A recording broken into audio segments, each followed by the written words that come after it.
Hello दोस्तों, स्वागत है आपका अपने YouTube channel PCM with Aryan sir में। दोस्तों, इस वीडियो में आज हम लोग प्रश्न संख्या 25 से प्रश्न संख्या 30 तक के सभी न्यूमेरिकल्स को सॉल्व करेंगे। तो आइए शुरुआत करें। यहाँ पर प्रश्न है 5 गुणे 10 की घात -4 कूलाम आवेश पर 2.25 न्यूटन का बल कार्य करता है। उस बिंदु पर वैद्युत क्षेत्र की तीव्रता ज्ञात कीजिए। तो यहाँ पर दिया हुआ है, लिखेंगे दिया है 5 गुणे 10 की घात -4 कूलाम, यानी Q का मान दिया हुआ है। Q बराबर 5 गुणे 10 की घात -4 कूलाम Q का मान है। इस पर 2.25 न्यूटन का बल कार्य कर रहा है, यानी बल F बराबर दिया हुआ है 2.25 न्यूटन। और उस बिंदु पर वैद्युत क्षेत्र की तीव्रता ज्ञात करनी है, यानी कि हमें E ज्ञात करना है। तो वैद्युत बल और तीव्रता में क्या संबंध होता है? E बराबर F बराबर क्या होता है? EQ। जैसा कि हम लोग जानते हैं F बराबर होता है EQ। तो अगर हमें E ज्ञात करना है तो Q इंटू में बटे में आ जाएगा। तो E बराबर फार्मूला बन गया F बटे Q। ओके, अब F की भी वैल्यू है हमारे पास, Q की भी वैल्यू है, यहाँ पे रख देंगे। तो E बराबर F का मान है 2.25 बटे E का मान, सॉरी Q का मान 5 इंटू 10 की घात -4। इसको यहाँ पे इसको हटाएंगे, नीचे कितना आएगा? 2 अंक बाद लगा हुआ है, नीचे आएगा 10 की घात 2। 100 आएगा, 100 को 10 की घात 2 लिख सकते हैं। अब इसको भाग कराएंगे तो E बराबर 5 एकम 5, इसको भाग कराएंगे तो 5 चक्कू 20 और पचम 25, 4 5 इंटू इससे 10 की घात, इसे 2 चला गया तो नीचे बचेगा 10 की घात 2, ऊपर आएगा 10 की घात प्लस के 2। ओके, तो यहाँ पे इसको E बराबर एक अंक बाद दशमलव लगाएंगे तो यहाँ पे घातें बढ़ जाएंगी। तो 4.5 इंटू 10 की घात 3।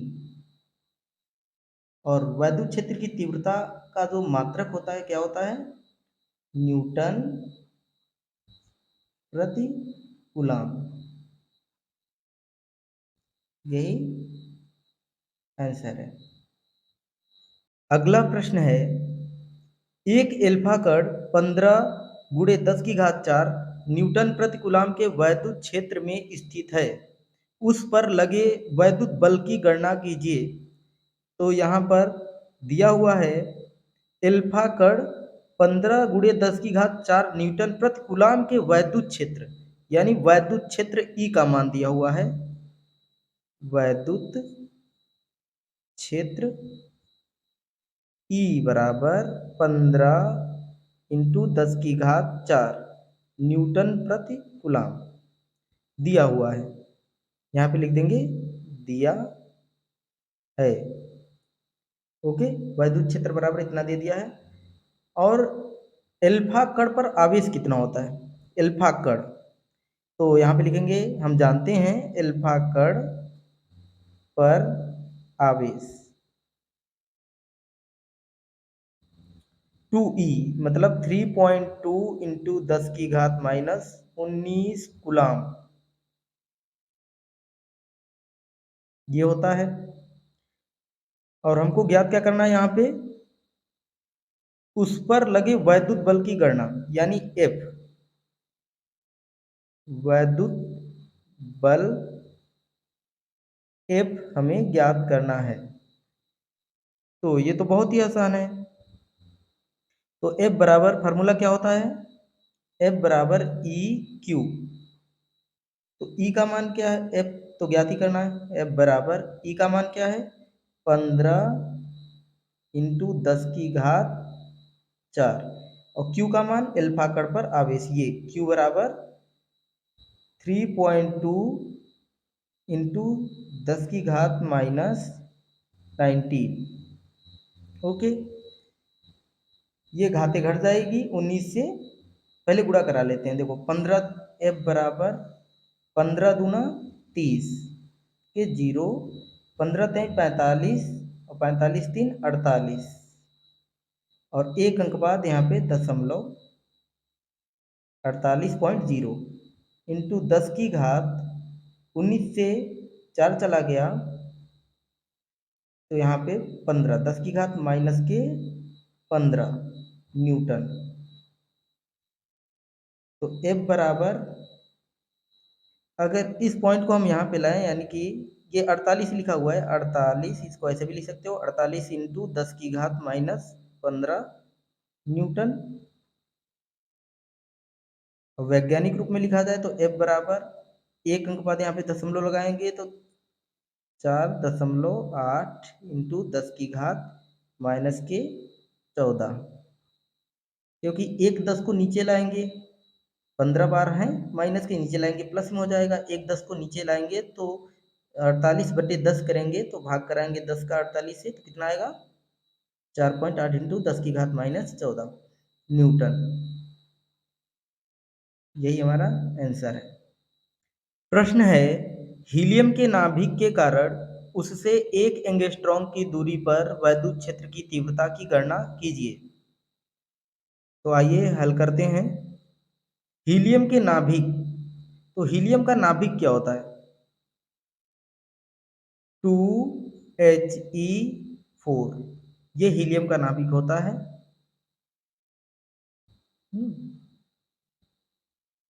हीलियम का नाभिक ये कहते हैं, हीलियम का नाभिक मतलब 2He4। तो हीलियम के नाभिक पर जो आवेश होता है वो किस वजह से होता है प्रोटॉनों की वजह से। यहाँ पे लिखेंगे हीलियम के नाभिक पर आवेश Q बराबर क्या होता है 3.2 इंटू 10 की घात -19 कूलम। और उससे 1 एंगस्ट्रॉम की दूरी पर वैद्युत क्षेत्र की तीव्रता ज्ञात करनी है। तो यहाँ पे दूरी दी गई है, दूरी r बराबर 1 एंगस्ट्रॉम, इसको हम मीटर में बदल लेंगे तो क्या हो जाएगा 1 इंटू 10 की घात -10 मीटर। ओके, और वैद्युत क्षेत्र की तीव्रता की गणना करना है, मतलब वैद्युत क्षेत्र की तीव्रता E बराबर हमें ज्ञात करना है। तो वैद्युत क्षेत्र की तीव्रता का सूत्र क्या होता है E बराबर 1/4 pi epsilon not into Q बटे आर स्क्वायर। मान रख देंगे E बराबर, इसकी वैल्यू क्या होती है 9 इंटू 10⁹ इंटू क्यू का मान 3.2 इंटू 10⁻19 बटे आर की वैल्यू कितनी है, एक इंटू में नहीं लिखेंगे 10 की घात -10 का वर्ग। ओके, तो E बराबर 9 का गुणा 3.2 से कराएंगे क्या आएगा 9 दूना 18 और 9 त्रिक 27, 1 28 और एक अंक बाद दशमलव। और यहाँ पे सामने गुणा सामने होता है तो 10 की घात -19 और 10 की घात 9 गुणा में घातें जुड़ती हैं लेकिन यहाँ पे चिन्ह विपरीत हैं, घटेंगी। 19 से 9 गया तो 10 की घात -10 ऊपर बचा बटे इसका वर्ग कराएंगे तो आएगा 10 की घात -20। ये ऊपर जाएगा पॉजिटिव हो जाएगा। तो E बराबर 2 8.8 इंटू 10⁻−10, और इस 10⁻−20 को ऊपर ले जाएंगे तो पॉजिटिव हो जाएगा 10⁻+20। तो E बराबर 28.8 है ना, 28.8 इंटू, इससे घट जाएगा कितना बचेगा, 10⁻, पॉजिटिव 10, क्योंकि बड़ी संख्या प्लस में है, गुणा में घातें जुड़ती हैं लेकिन चिन्ह विपरीत है, घट गया, 20 से 10 गया 10 पॉजिटिव। तो E बराबर, अब यहाँ पे एक अंक बाद और दशमलव यहाँ पे लगाएंगे तो यहाँ पे बढ़ जाएगा एक घात, क्योंकि पॉजिटिव है, बढ़ेगा 2.88 इंटू, इसको ऐसे भी लिख सकते हैं 10⁻11, और वैद्युत क्षेत्र की तीव्रता का मात्रक न्यूटन पर कूलाम। ओके, ये आंसर है। यहाँ पर प्रश्न दिया हुआ है, एक बिंदु आवेश से 1 मीटर की दूरी पर उत्पन्न वैद्युत क्षेत्र की तीव्रता 450 वोल्ट प्रति मीटर है, वैद्युत आवेश का मान ज्ञात कीजिए। तो आइए हल करते हैं। यहाँ पर दिया है 1 मीटर की दूरी, यानी कि R बराबर दिया हुआ है 1 मीटर, और वैद्युत क्षेत्र की तीव्रता भी दिया हुआ है E बराबर 450 वोल्ट पर मीटर। वैद्युत आवेश Q ज्ञात करना है। तो सूत्र लगाएंगे, E बराबर 1/4 पाई इंटू Q/R²। E का मान कितना है 450 बराबर 1/4 पाई का मान होता है 9 इंटू 10⁹ इंटू Q का मान हमें फाइंड करना है। Q का मान ऐसे ही रहेंगे, Q को ऐसे ही रहने देंगे, और बटे R कितना है 1, तो 1 का स्क्वायर, तो 1 का स्क्वायर 1 ही होता है।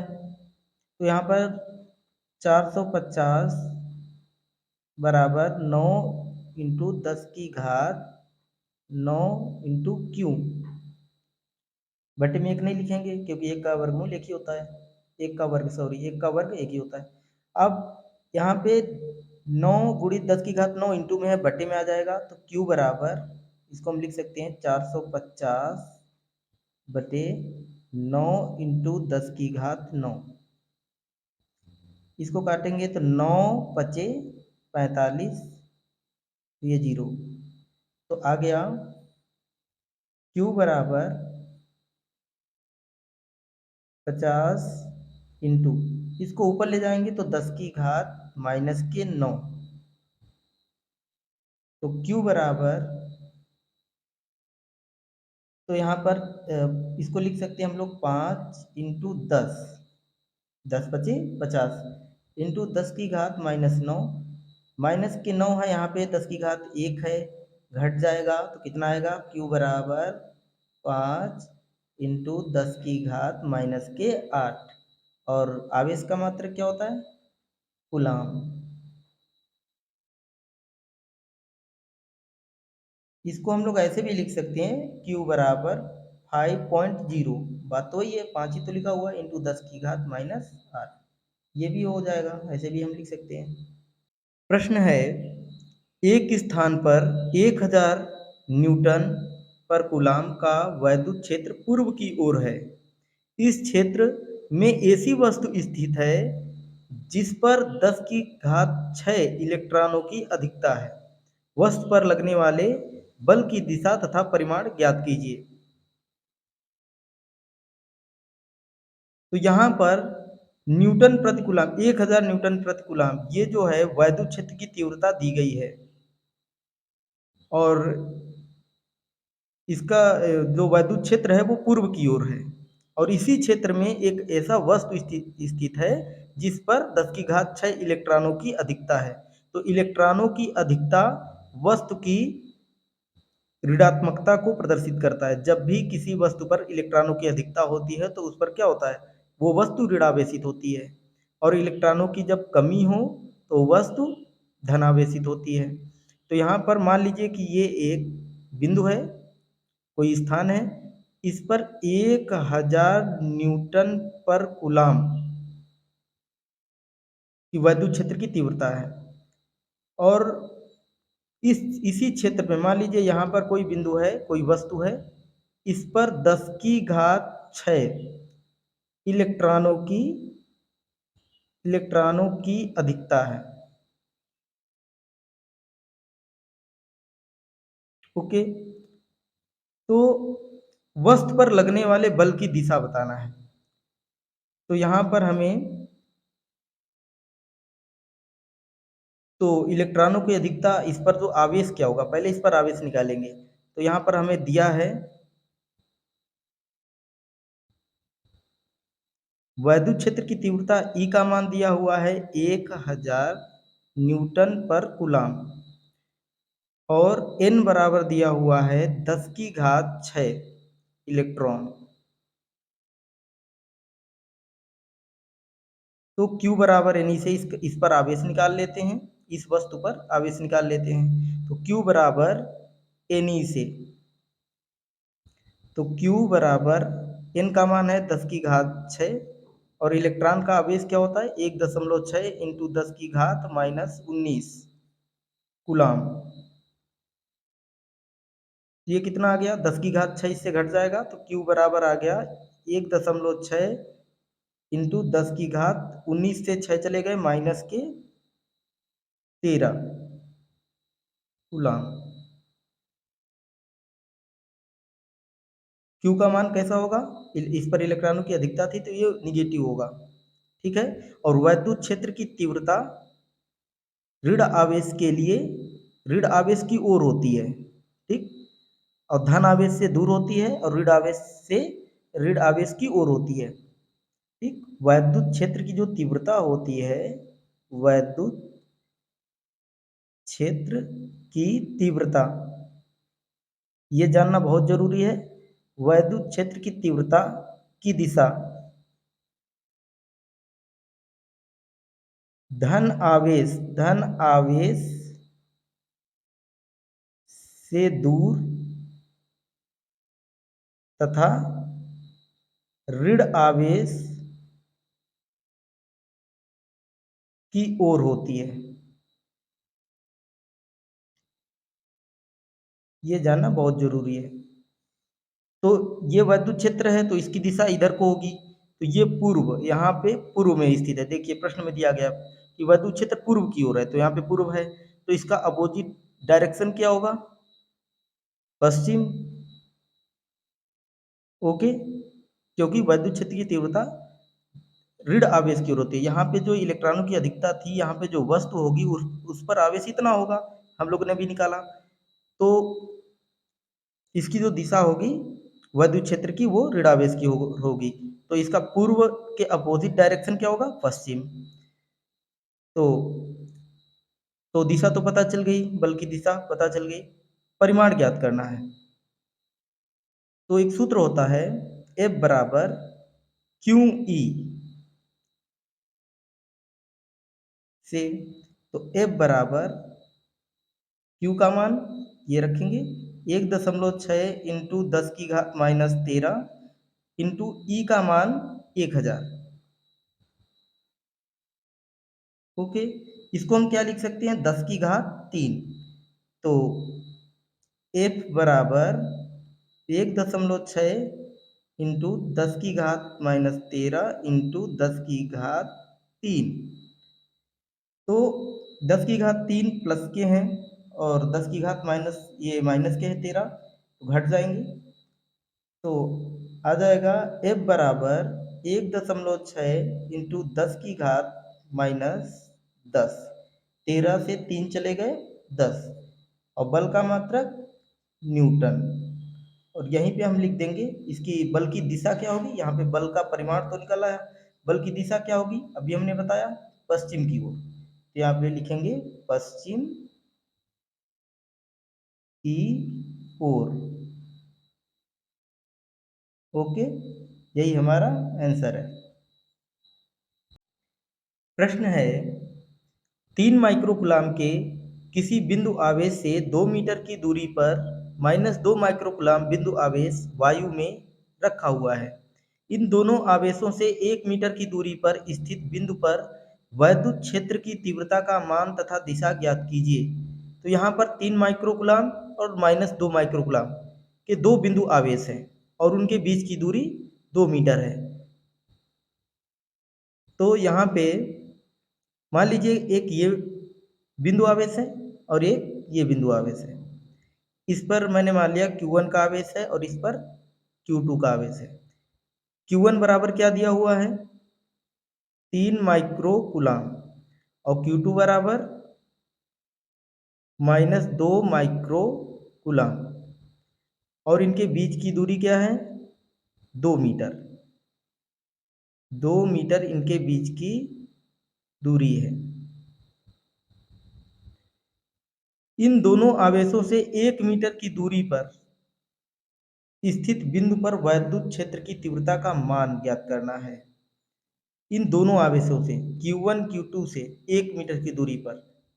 तो यहाँ पर मान लीजिए कि Q1 से और Q2 से, मान लीजिए Q1 से 1 मीटर की दूरी पर यहाँ पे मैंने एक बिंदु P ले लिया और Q2 से भी 1 मीटर की दूरी पर। तो इसके और इसके बीच की डिस्टेंस क्या है? 1 मीटर। और इसका भी, इसकी डिस्टेंस कितनी है? 1 मीटर। ओके, तो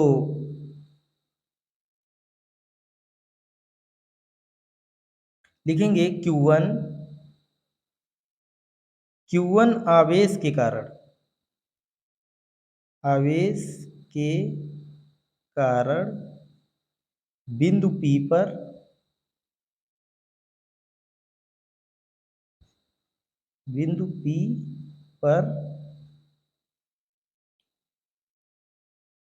वैद्युत क्षेत्र की तीव्रता क्या हो जाएगी? E1 बराबर 1/4 पाई इंटू Q1/R²।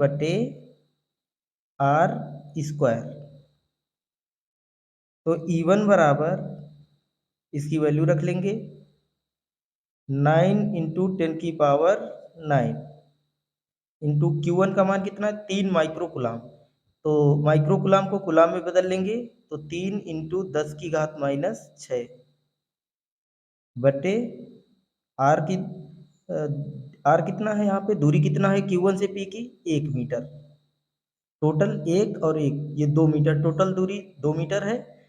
और Q1 से P की दूरी 1 मीटर है, Q2 से भी P की दूरी 1 मीटर है। तो यहाँ पे 1 का स्क्वायर 1 ही आएगा। तो E1 बराबर 9 त्रिक 27 और 9 से 10⁶ चले गए, कितने बचे? 10⁻3। और बटे में 1 आएगा, 1 नहीं लिखेंगे। न्यूटन प्रति कूलाम E1 निकला है। इसी तरह Q2 आवेश के कारण P पर लगने वाला बल,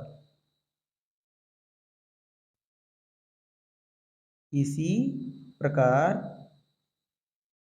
Q2 आवेश के कारण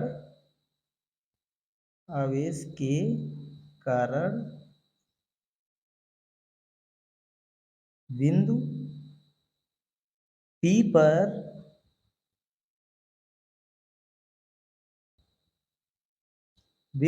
पर वैद्युत क्षेत्र की तीव्रता,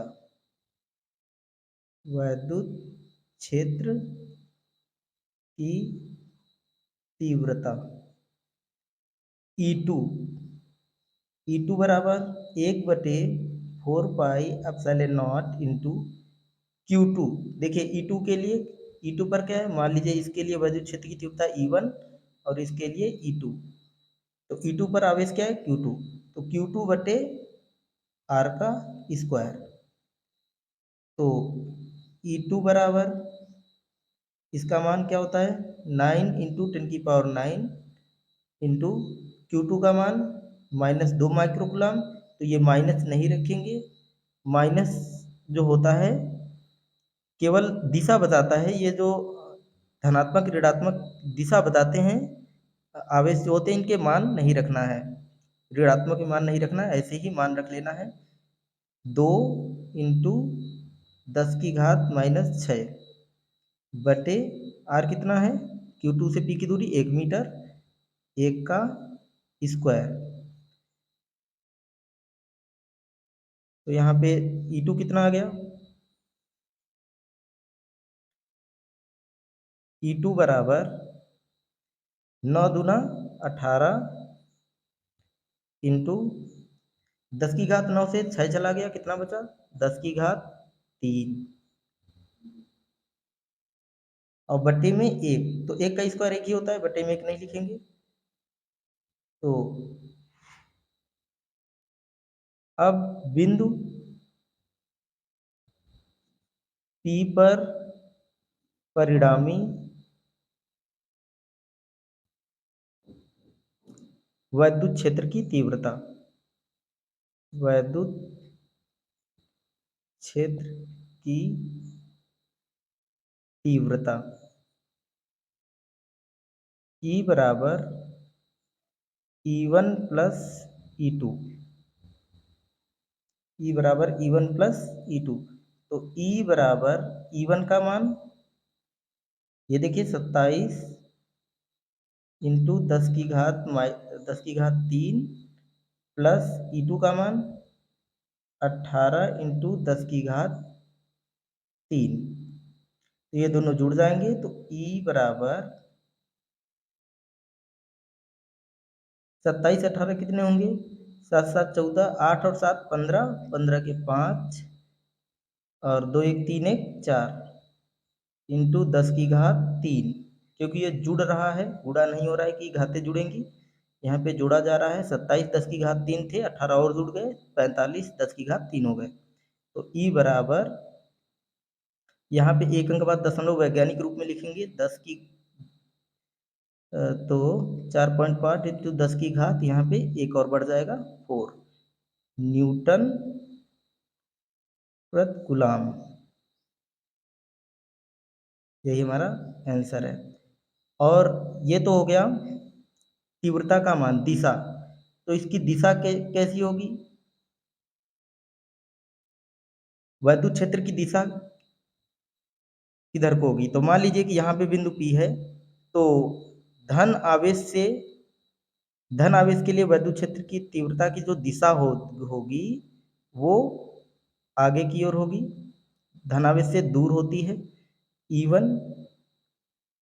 और यहाँ पे ऋण आवेश है, तो वैद्युत क्षेत्र की तीव्रता ऋण आवेश की ओर होती है। तो यहाँ पे मान लीजिए ये बिंदु P है, तो यहाँ से भी इसकी दिशा किधर को होगी, E2 की भी दिशा इधर को ही होगी, क्योंकि ऋण आवेश की ओर होती है, वैद्युत क्षेत्र की तीव्रता ऋण आवेश की ओर होती है और धन आवेश से दूर होती है। तो दोनों की दिशा किधर को बता रहा है, देखिए E1 की दिशा भी इधर को हुई है, E2 की भी दिशा इधर को ही है। तो यह इस आवेश की ओर, तो यहाँ पे लिखेंगे -2 माइक्रोकुलाम आवेश की ओर। ओके दोस्तों, अगर वीडियो पसंद आया हो तो लाइक करें, कमेंट करें और अपने दोस्तों के साथ शेयर करें। अगर आप मेरे चैनल पे पहली बार आए हुए हैं तो चैनल को सब्सक्राइब करें। Thank you for watching the videos.